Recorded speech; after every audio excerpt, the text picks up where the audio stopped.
तो hello everyone and मोटा भाई रॉक्स भाई, मैं इसलिए ये कह रहा हूँ कि जिसका था तुमको इंतज़ार जियो और हॉटस्टार के मर्जर का, वो अब हो गया है और अब होगी कंटेंट की बारिश भाई। नेशनल इंटरनेशनल कंटेंट आता ही जाएगा। पर इतना ज़्यादा भी एक्साइटेड मत हो, क्योंकि जो इंटरनेशनल कंटेंट्स हैं उनके अंदर वो सेंसर होकर आएंगे हमारे इंडिया में, क्योंकि रिसेंटली ही और ज़्यादा ऑलरेडी गाइडलाइंस को स्ट्रिक्ट कर दिया गया है। तो फिर आज बात करेंगे एक नई वेब सीरीज़ की, जो कि जियो प्लस हॉटस्टार नहीं है, जियो हॉटस्टार पर रिलीज़ हुई है। ओप्स अब क्या, जो कि ऑफिशियल हिंदी रीमेक है 2014 में आए जेनी द वर्जिन, अगर मैं नाम सही प्रोनाउंस कर रहा हूँ तो।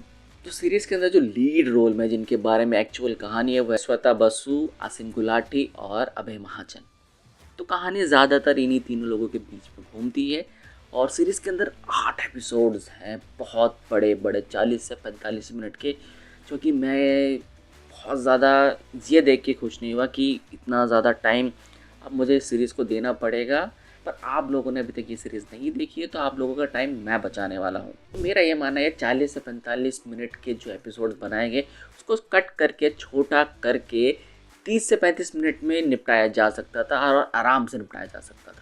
तो सीरीज़ की कहानी के बारे में बात करूँ तो ट्रेलर के बाद से ज़्यादा कुछ रह नहीं गया था कि एक्चुअल में सीरीज़ का कॉन्सेप्ट क्या है। कहानी है श्वेता बसु के कैरेक्टर रूही की प्रेगनेंसी के ऊपर।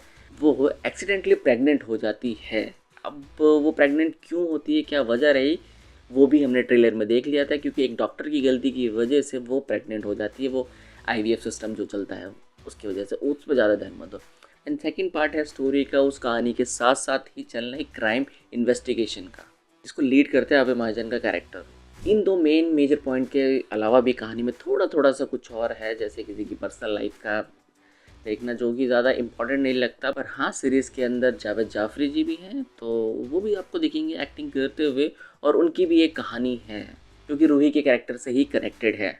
अच्छा, पर मेरा ये कहना है कि जो सीरीज़ है पूरी की पूरी, वो किसी भी एक पॉइंट को जस्टिफाई नहीं कर पाती। इवन जो मेन पॉइंट है सीरीज़ का, सैरोगेसी है ना, स्पॉइलर नहीं है बट आपको वैसे भी आइडिया लग ही जाएगा कि जब वो तैयार है उसके बच्चे की माँ बनने के लिए, तो फिर वो जो एक कनेक्शन होता है माँ बच्चे का या फिर सैरोगेसी का, एक वुमेन के प्रेग्नेंट होने का, वो इमोशन नहीं दिखता है कहीं भी सीरीज़ के अंदर।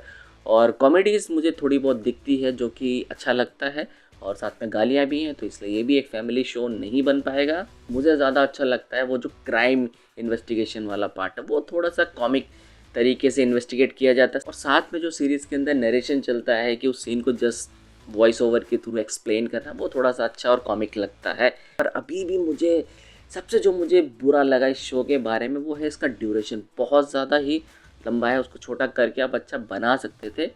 ओवरऑल ये कोई धमाकेदार शो तो नहीं है, बट डिसेंट वॉच है, वन टाइम इसको आप देख सकते हैं, फैमिली के साथ नहीं। बट हाँ, मैं ये नहीं कहूँगा कि टाइम पास करना है तो इस शो को देख लो, क्योंकि 5-6 घंटे निकालना तो, और अगर मैं हूँ तो आप लोगों को फिक्र करने की ज़रूरत नहीं है।